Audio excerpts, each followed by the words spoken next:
Ada teori yang mengatakan kalau orang-orang di dunia Pokemon bisa berhubungan dengan Pokemon itu sendiri. Jelas ini ngawur banget ya kan? Karena Pokemon adalah monster dan penampilan mereka terkadang lebih hewani. Ya meskipun ada beberapa yang cukup manusiawi juga ya. Tapi bukan teori itu yang ingin aku bahas. Melainkan bagaimana penampilan Pokemon bisa menipu orang-orang. Penampilan yang menarik bisa membuat Pokemon terlihat cukup diminati. Terlebih jika desainnya cantik gitu. Namun apakah semua yang tampak cantik pada Pokemon itu menandakan ia betina? Itulah jebakannya, semua orang pasti bisa tertipu. Berikut Pokemon yang gak secantik yang kamu kira alias bukan seutuhnya betina. Jadi kalau begitu mari langsung saja kita masuk ke daftarnya. Let's go! Blossom. Sebagai evolusi dari Gloom yang tampak aneh gitu, Blossom dianugerahi cahaya matahari yang menghilangkan seluruh tipe racunnya. Dan sekarang murni dari keindahan alam gitu. Bunga cantik ini melewati praevolusi bahkan kerabatnya yang tampak kotor. Blossom hadir dengan keindahan dan juga kecantikan. Seekor tumbuhan hijau yang memakai kelopak bunga seolah itu adalah rok lebar atau sebuah gaun yang menghiasi tubuhnya gitu. Disertai bunga merah dan indah di masing-masing sisi kepalanya. Penampilan yang tampak betina banget namun memiliki rasio gender 50% jantan dan 50% betina. Arboliva. Pokemon Olive yang terlihat begitu elegan, menampilkan pohon besar yang didesain sedemikian rupa, sehingga tampak seperti ratu yang berdiri memerintahkan kehidupan di sekitarnya. Arboliva memiliki penampilan yang sangat feminim, menambah daun panjang yang dihiasi oleh buah zaitun, seolah-olah itu adalah permata bagi jubah di tubuhnya. Mata terpejam merasakan ketenangan alam yang sangat ia nikmati. Dengan daun hijau di kepalanya seakan itu sebuah mahkota atas kecantikannya. Semua menunjukkan sisi kecantikan dan feminim yang kental. Arboliva memiliki rasio gender 50% jantan dan 50% betina. Milotic. Phoebus yang malang merasa insecure atas penampilannya. Ini semua karena orang-orang di dunianya menganggap jika Pokemon ini adalah Pokemon terjelek. Sampai sisik nan cantik pun tumbuh untuk merubahnya menjadi Milotic yang bak Cinderella yang berubah drastis. Kini Milotic tidak lagi menjadi Pokemon terjelek atas dasar penampilan, namun sekarang menjadi sangat mempesona dengan tubuh ularnya. Sangat gemulai dan fleksibel berenang di lautan yang luas. Keindahan dan kecantikannya telah menghipnotis banyak orang. Dengan dua alis panjang bak rambut yang terurai gitu. Sisik berwarna indah dengan sirip kipas yang mempesona. Milotic memiliki rasio gender 50% jantan dan 50% betina. Sylveon. Eevee dapat berpencar evolusinya. Setiap evolusinya terkadang menggambarkan kecantikan atau kegantengan. Namun perlu diingat bahwa ini tetap dalam porsi yang tepat sebagai monster hewani. Tapi tidak juga berlaku bagi Sylveon yang langsung menduduki kasta tertinggi sebagai evolusi Eevee paling cantik. Sebagaimana yang kita ketahui tipe Fairy yang diperkenalkan di generasi ke-6, Sylveon hadir untuk menonjolkan kecantikan para peri tersebut. Seekor makhluk dengan warna putih dihiasi oleh pernak-pernik berwarna merah muda yang mempesona.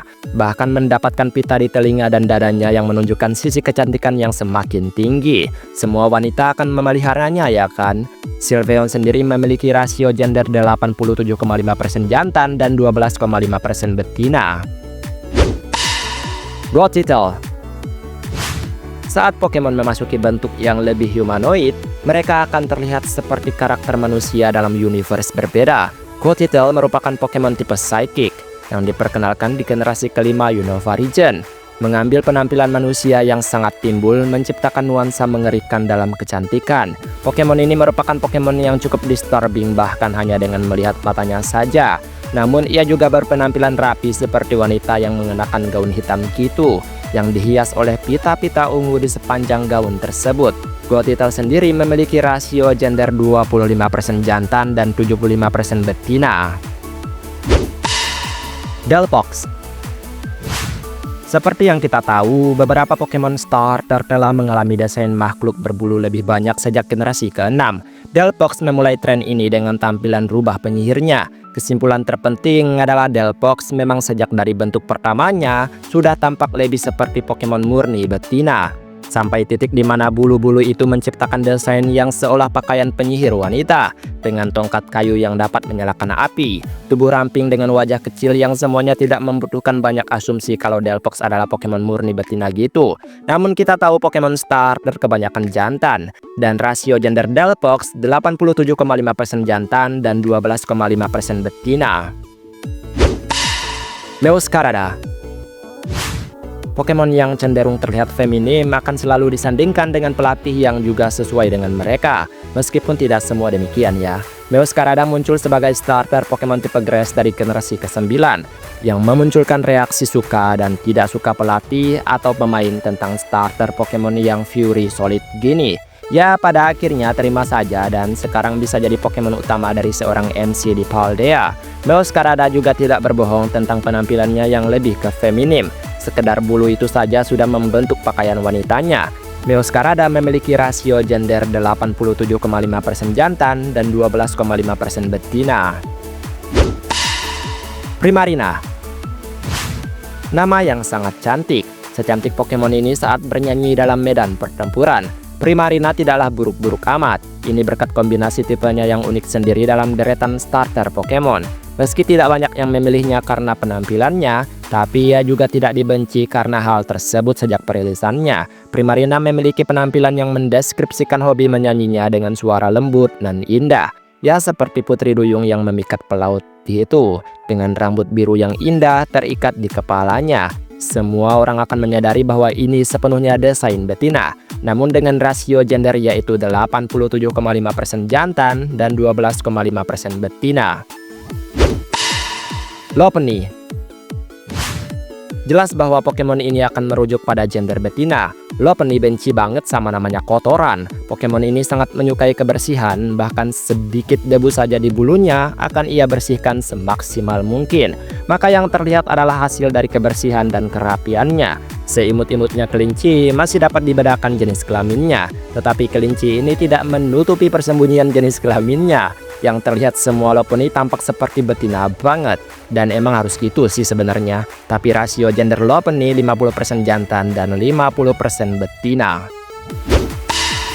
Gardevoir. Gardevoir biar bagaimanapun jelas memiliki tampilan yang sangat-sangat feminim. Desainnya bahkan dapat merujuk pada seorang gadis dengan gaun putih yang elegan. Kepala yang seolah dihiasi rambut pendek yang disemir hijau gitu. Bola mata cerah yang sangat memikat bagi Pokemon jantan. Dengan postur tubuh yang langsing yang sangat sesuai dengan citra feminimnya. Kamu pun tahu bahwa penampilan cantik dari Gardevoir bukanlah acuan utama atas gender betinanya. Ya siapapun pasti akan langsung tertipu gitu. Karena ia juga memiliki gender rasio 50% jantan dan 50% betina. Dan itulah beberapa Pokemon yang gak secantik yang kamu kira. Karena bisa saja cantiknya mereka menyimpan kejantanan yang siap baku hantam. Masih banyak sih sebenarnya. Ya kita tahu juga Pokemon monster gitu ya kan. Jadi ya wajarin aja gitu. Dulu juga sebenarnya mereka nggak punya rasio gender saat game Pokemon pertama kali muncul gitu. Ya baiklah sampai di sini video hari ini. Dan kita ketemu lagi di video lainnya. Aku pamit dulu. Dadah.